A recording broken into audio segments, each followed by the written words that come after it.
साथियों नमस्कार। टीचरशिप में आप सभी का एक बार फिर से स्वागत है। साथियों, जैसा कि हमने सहायक शिक्षक के सिलेबस से मैथ्स के यूनिट 3 का थ्योरी पार्ट हमने पहले ही देख चुके हैं, जो कि पूरे 3 टॉपिक पर बना है। आपसे रिक्वेस्ट है, यदि आप उसे नहीं देखे होंगे उस वीडियो को, तो आप जरूर देख के आइए, ताकि आपको इसका जो एमसीक्यूज का उत्तर है वो आसानी से बने, कॉन्सेप्ट से आपको आसानी से उत्तर देते बने। चलिए हम इस वीडियो को पूरे न्यू पैटर्न के साथ टॉप एमसीक्यूज का प्रैक्टिस करने वाले हैं। तो बिना देर के स्टार्ट करते हैं। पहला प्रश्न है, वैदिक गणित पुस्तक के रचयिता कौन है? आर्यभट्ट प्रथम, श्रीनिवास रामानुजन, स्वामी भारती कृष्ण तीर्थ, भास्कराचार्य। तो आपने देखे होंगे वैदिक गणित के जनक जिन्हें कहा जाता है, उनके कृति ही वैदिक गणित पुस्तक है। तो उनके जो है स्वामी भारती कृष्ण तीर्थ जी है इस पुस्तक के रचयिता। याद रखिएगा, ऑप्शन सी इसका उत्तर हो जाएगा। इन्हें वैदिक गणित के जनक भी कहा जाता है। नेक्स्ट है, वैदिक गणित में कुल कितने मुख्य सूत्र और उपसूत्र हैं? तो इसका उत्तर क्या हो जाएगा? इसका उत्तर आपने देखे होंगे, यदि थ्योरी पार्ट देखे होंगे तो 16 सूत्र और 13 उपसूत्र हैं। नेक्स्ट देखते हैं, प्रसिद्ध गणितीय पुस्तक लीलावती के रचयिता कौन है? तो लीलावती के रचयिता कौन है? भास्कराचार्य द्वितीय। ऑप्शन बी इसका उत्तर हो जाएगा। अपने प्रसिद्ध ग्रंथ सिद्धांत शिरोमणि के प्रथम खंड के रूप में लीलावती की रचना की। ऑप्शन बी इसका राइट आंसर हो जाएगा। नेक्स्ट है, सूत्र एकाधिकेन पूर्वेण का प्रयोग मुख्य रूप से किस गणना के लिए होता है? इसका उत्तर क्या हो जाएगा? इसका उत्तर आपका ऑप्शन बी हो जाएगा, क्योंकि आपने देखे होंगे इसके पहले वाले वीडियो में जब हम इन सभी विधियों के बारे में बताए हैं। जैसे कि हमें 25 का वर्ग निकालना है, तो इकाई वाले 5 वाली संख्याओं के वर्ग के लिए, तो इसमें हम क्या करते हैं, उत्तर का दायां भाग के लिए अर्थात इकाई इकाई इसका सेम है, तो हम इसका आपस में गुणा करके लिख देते हैं 5 पंचे 25।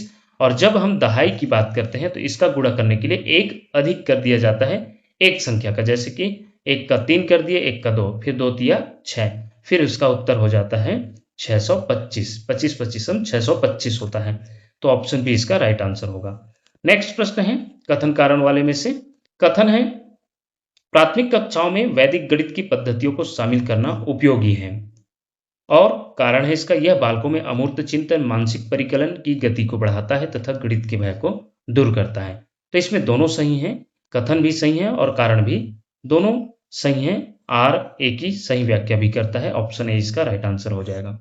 नेक्स्ट है, इसमें दिया है सूची 1 और सूची 2 में। तो सूची 1 में दिया है आपके ग्रंथ आर्यभट्टी, ब्रह्म स्फुट सिद्धांत, गणित सार संग्रह, और चौथा शुल्बसूत्र, और रचयिता है सूची 2 में तो बौधायन, महावीराचार्य, आर्यभट्ट प्रथम, ब्रह्मगुप्त। आपको निश्चित रूप से समझ में आ रहा होगा, थ्योरी पार्ट देखे होंगे।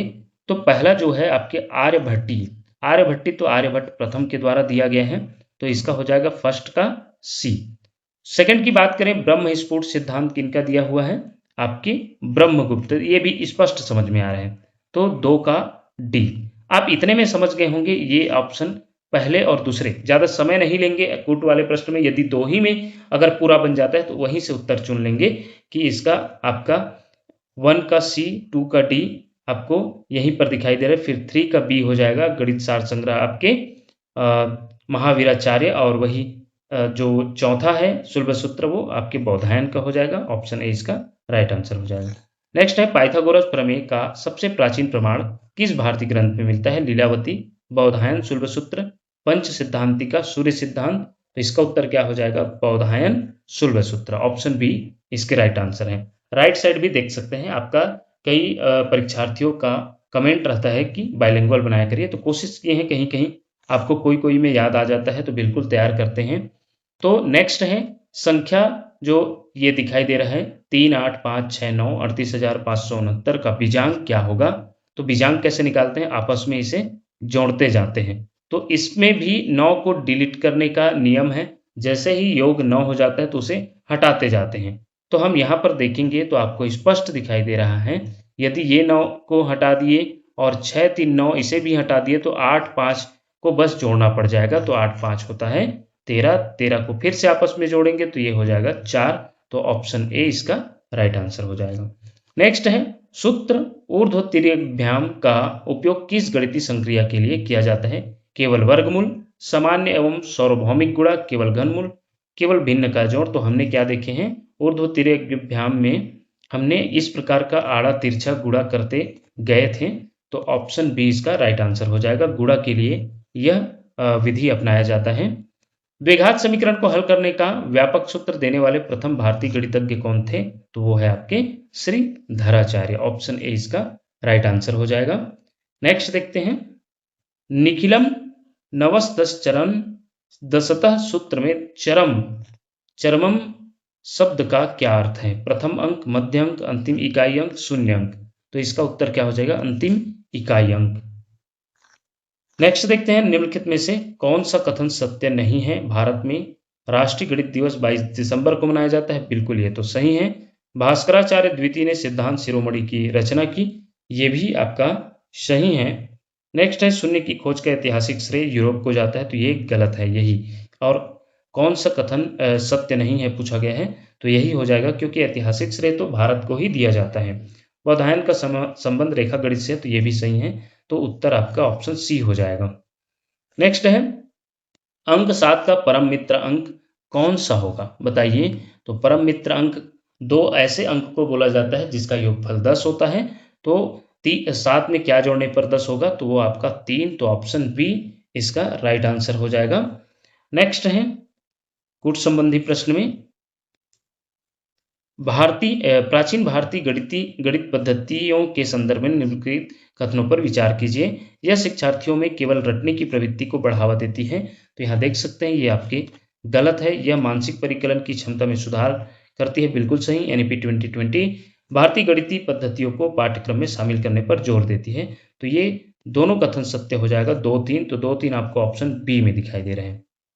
नेक्स्ट देखते हैं, सूत्र 1 न्यूनन पूर्वेण द्वारा 68 गुणा 99 की गणना करने पर क्या उत्तर प्राप्त होता है? वैसे आप डायरेक्ट उत्तर कर सकते हैं, लेकिन जब 1 न्यूनन पूर्वेण विधि में हम क्या किए थे, इस प्रकार के गुणनफल को हम सबसे पहले इसको तो हम जैसा का तैसा मतलब शुरू में क्या करते हैं, इसको उत्तर का बायां भाग के लिए हम जो 68 दिखाई दे रहा है उसका 1 न्यूनन मतलब 1 कम करके लिखते हैं 67। अब इसी 67 को जो ये 99 दिखाई दे रहा है उसमें हम घटा देते हैं, तो ये, और जो घटाने पर आता है 9 में 7 घटाने पर 2 और 9 में 6 घटाने पर 3, इसे यहाँ पर लिख दिया जाता है इस प्रकार।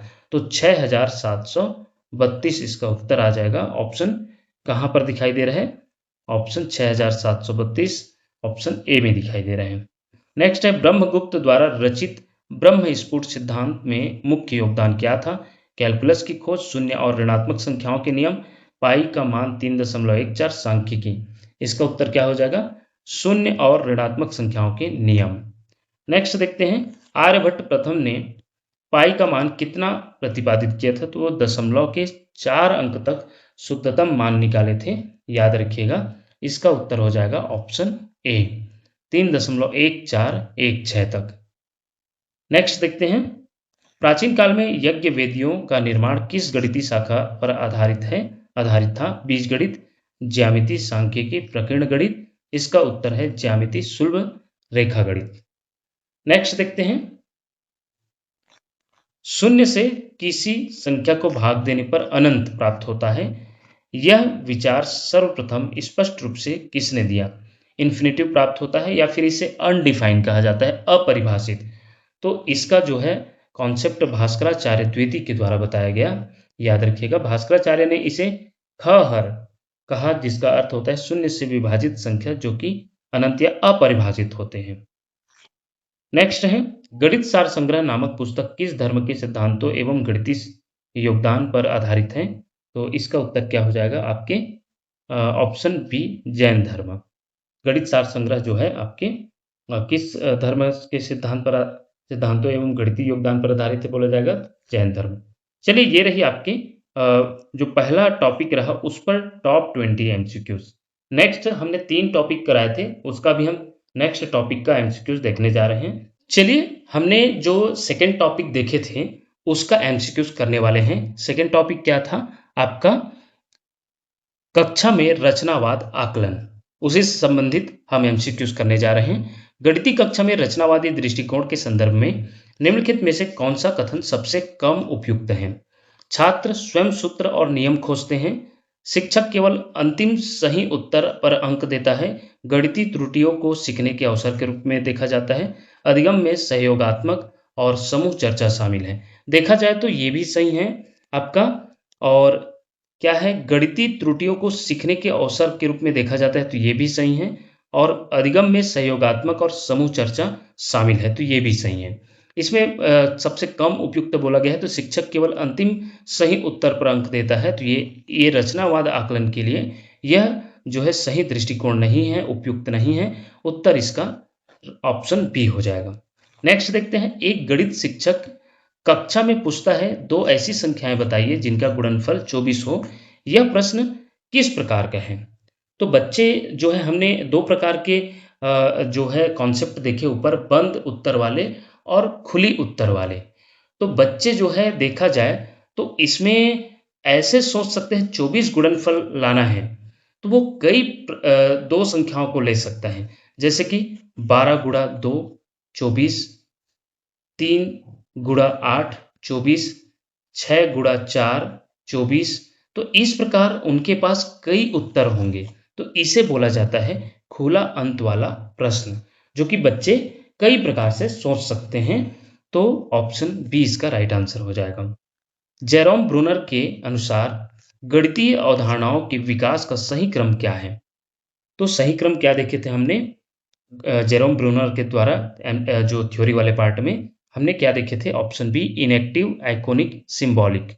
ऑप्शन बी इसका राइट आंसर हो जाएगा।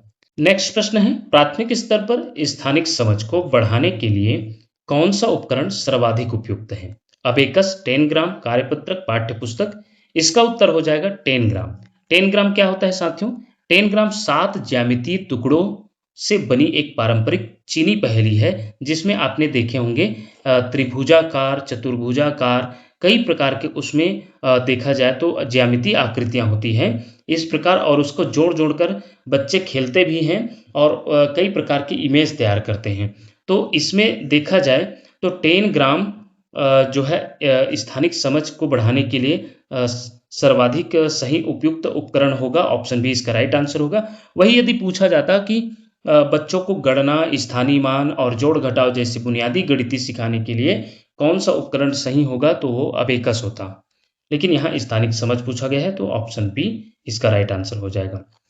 नेक्स्ट है, वाइगोत्स्की के सिद्धांत के अनुसार गणित में शिक्षक द्वारा दी जाने वाली सहायता स्कैफोल्डिंग पाठ का उदाहरण है। छात्र को पूरा प्रश्न हल करके देना, समस्या में जहां बच्चा अटके वहां आधा हल या संकेत हिंट देना, छात्र को उत्तर याद करने को कहना, परीक्षा में अतिरिक्त समय देना। तो आप समझ गए होंगे, अस्थायी सहायता देते हैं, हिंट देते हैं, ये सभी आपके स्कैफोल्डिंग में आता है। ऑप्शन बी इसका राइट आंसर होगा। नेक्स्ट है, कथन कारण से संबंधित है, इसका उत्तर देखते हैं। पहले कथन, रचनावादी गणित कक्षा में बालकों द्वारा की गई त्रुटियों को अधिगम का एक महत्वपूर्ण अंग माना जाता है। कारण है, त्रुटियां शिक्षक को बालक की गणितीय सोच और भ्रांतियों को समझने में सहायता प्रदान करती है। तो इसका उत्तर क्या हो जाएगा? इसका उत्तर आपका दोनों कथन भी सही है और कारण भी सही है, और उसकी सही व्याख्या करता है। ऑप्शन ए इसका राइट आंसर हो जाएगा। चलिए सही सुमेलित वाला प्रश्न देखते हैं। एक तरफ है आपका सूची 1 में गणितीय उपकरण या टीएलएम, दूसरी तरफ मुख्य शिक्षण उपयोग, डीन्स ब्लॉक।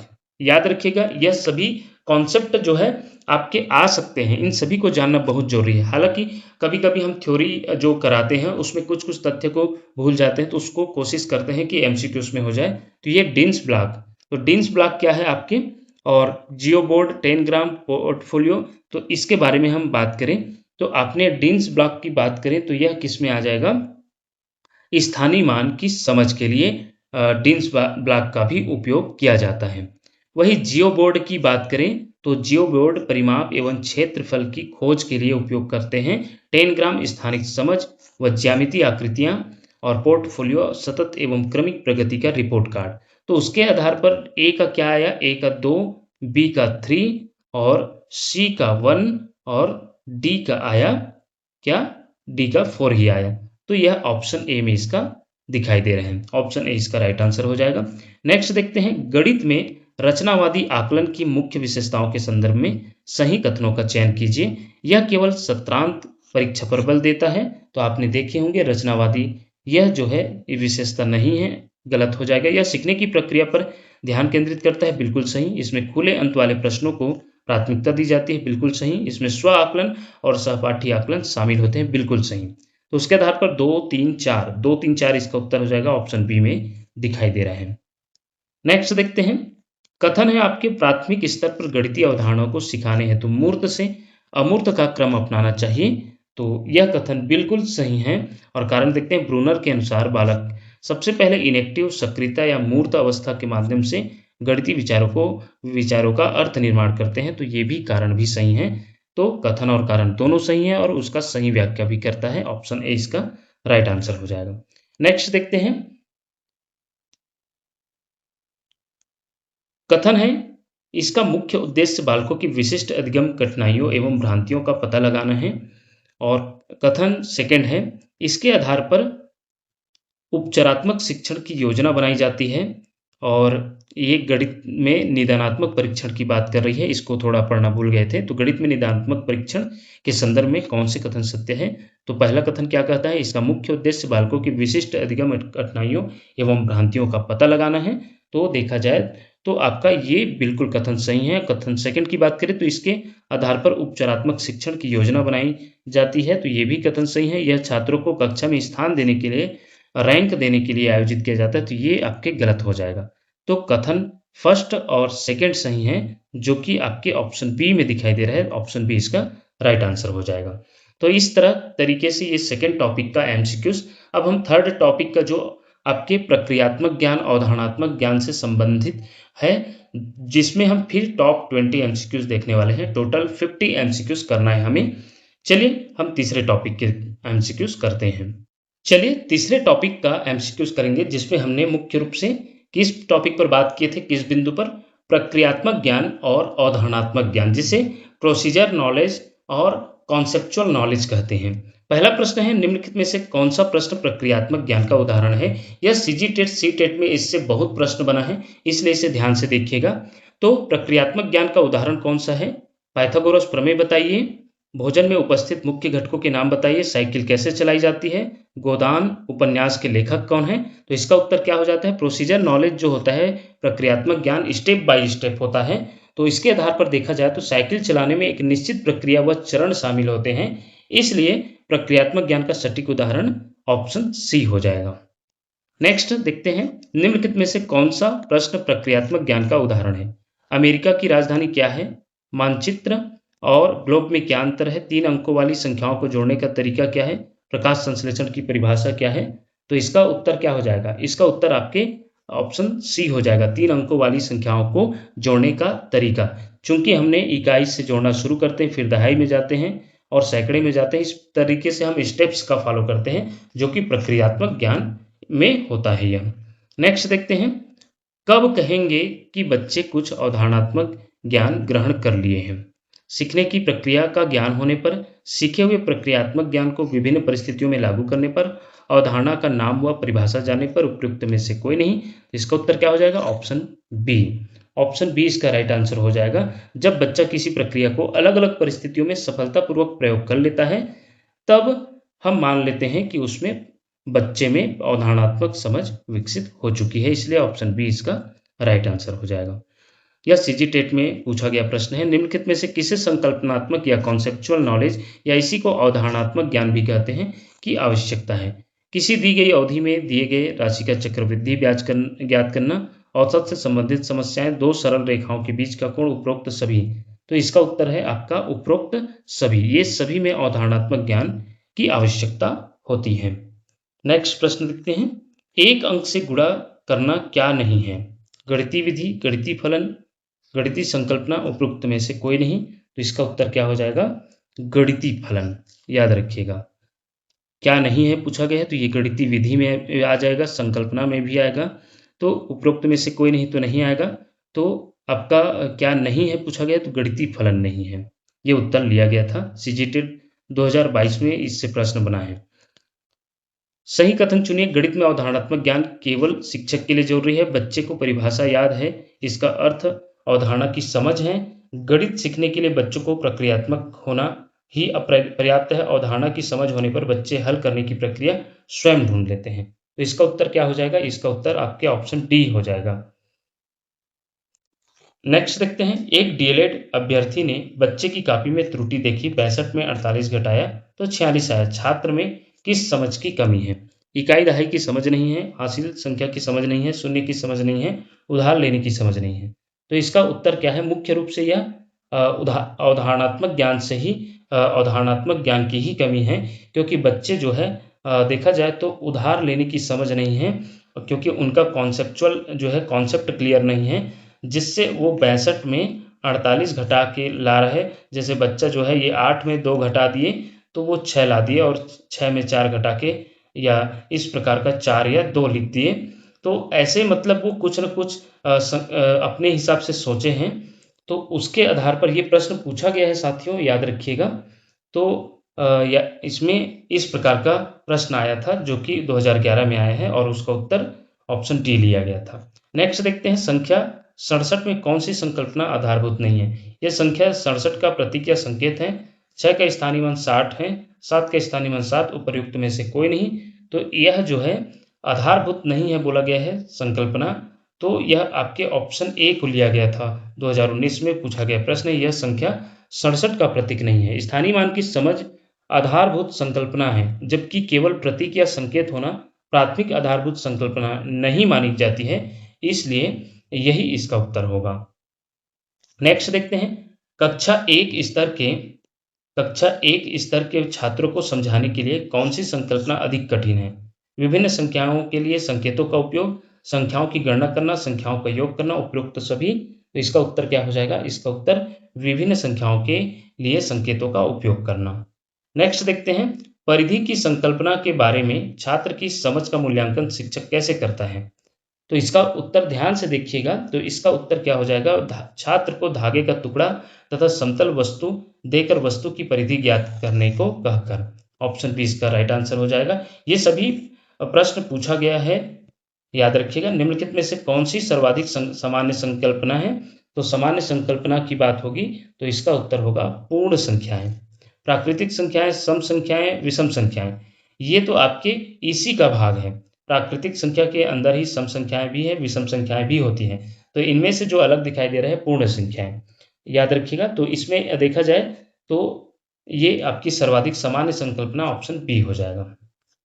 नेक्स्ट है। कक्षा 4 में शिक्षक ने 3478 और 937 का योग करने कहा। छात्र ने 937 को 3478 के बाएं ओर से लिखकर गलत योग किया। यह किस कौशल की कमी को दर्शाता है? इस प्रकार बोला जा रहा है यहाँ 3478, और बच्चे ने यहाँ से जोड़ना शुरू किया, सेकंड प्रश्न को यहाँ से लिखना शुरू किया।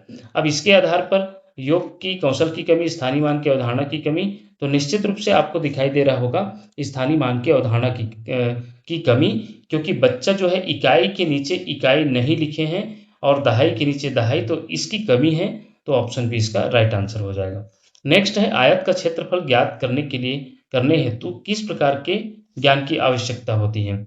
तो आयत का क्षेत्रफल ज्ञात करने के लिए प्रक्रियात्मक और अवधारणात्मक ज्ञान दोनों की आवश्यकता होती है। ऑप्शन सी इसका राइट आंसर हो जाएगा।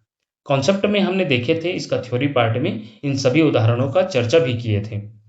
विद्यार्थियों को शेषफल की संकल्पना को समझाने का सबसे प्रभावकारी तरीका क्या है? समान आकार के घनों को इकट्ठा कर समूह बनाना व बचे हुए घनों को दर्शाना, लकड़ी की छड़ को टुकड़ों में खंडित करना, वास्तविक संख्यात्मक विभाजन द्वारा उपरोक्त सभी। इसका उत्तर क्या हो जाएगा? इसका उत्तर आपका ऑप्शन ए हो जाएगा। समान आकार के घनों को इकट्ठा कर समूह बनाना व बचे हुए घनों को दर्शाना। ऑप्शन ए इसका राइट आंसर हो जाएगा। नेक्स्ट देखते हैं।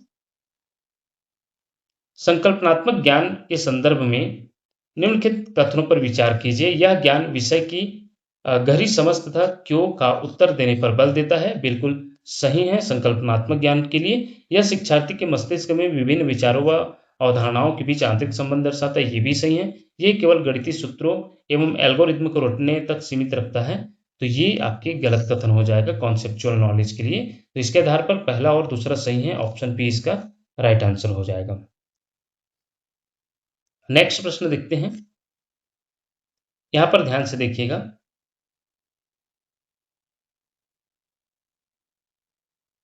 इधर सूचीबद्ध है गणितीय उदाहरण या गतिविधि या उदाहरण ज्ञान का प्रकार सूची 2 में यूट्यूब से रेसिपी देखकर डिश बनाना, ये क्या हो जाएगा? ये आपके क्या हो जाएगा?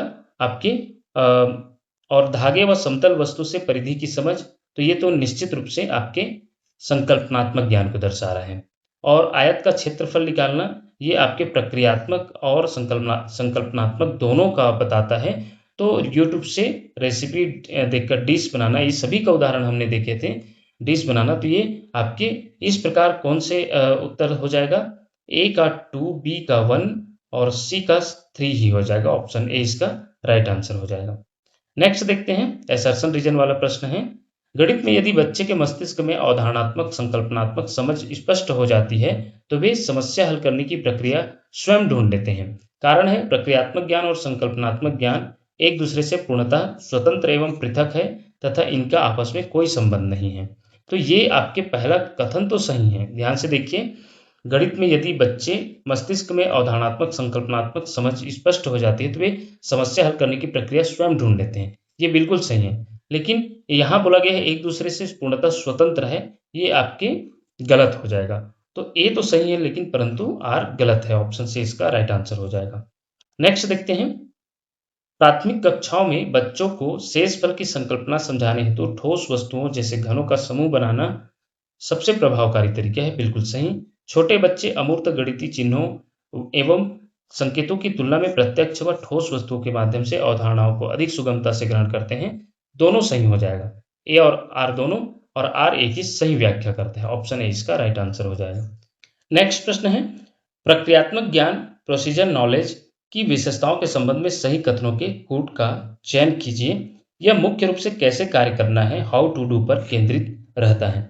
बिल्कुल सही, प्रक्रियात्मक ज्ञान का मुख्य संबंध इस बात से होता है कि किसी कार्य या समस्या को कैसे करना है। यह किसी कौशल, कार्य प्रणाली या प्रक्रिया को पूरा करने के ज्ञान को दर्शाता है। वही दूसरा देखें तो इसमें सांकेतिक चिन्हों, नियमों एवं सूत्रों के क्रमबद्ध चरणों का प्रयोग होता है, बिल्कुल ये दोनों सही हैं। यह बालक में अमूर्त चिंतन तथा वैचारिक स्पष्टता विकसित करने का प्राथमिक साधन है।